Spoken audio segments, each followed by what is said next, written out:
The U.S. Federal Reserve is set to announce an interest rate cut this afternoon as the country's economy gears up for a second Trump presidency. BNN Bloomberg's Paul Bagnell is in Toronto with more for us. So, Paul, a second straight cut expected today. What are you watching out for?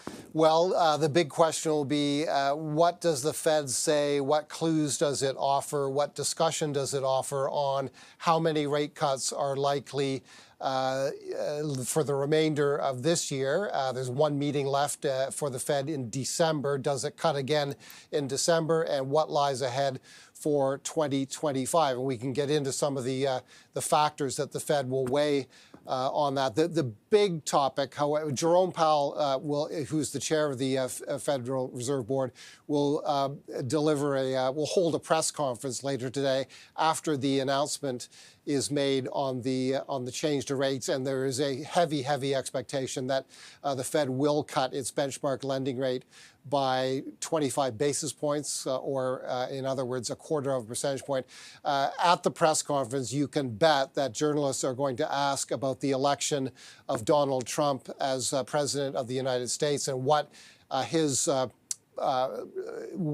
his likely or possible policies would mean to the U.S. economy, and therefore would it knock the Fed off course in what it's doing. For instance, tariffs on imported products into the United States, widely seen by economists as being inflationary.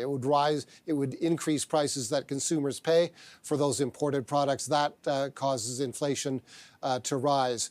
Spending by the federal government. Trump is not a fiscal conservative. He's not a balancer of budgets. What does that mean to the U.S. economy as well? Now, you can also bet that after all those questions, Jerome Powell will simply politely deflect those questions. He's not going to wade into a discussion of Donald Trump's policies, but those questions will be there. And we do know that at its most recent meeting, the Fed officials did privately debate the effect of tariffs on the U.S. economy. So they seem to have already talked about one of Trump's likely prescriptions. Otherwise, the debate will be largely on the state of the U.S. labor market.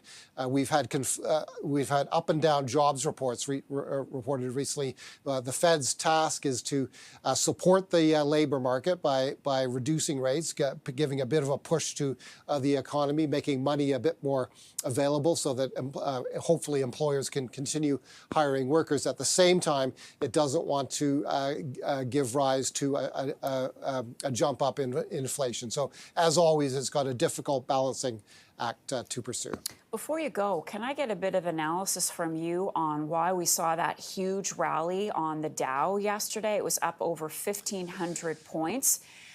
What was it about Donald Trump's re-election that had investors so fired up? Whatever you think about Donald Trump, the person, the politician, and even his policies, markets like tax cuts and markets like reduced regulation. And he's been very vocal on both of those topics. The rally in the markets was very substantial. The Dow was up more than 3%, as you note. The S&P 500 was up 2.5%.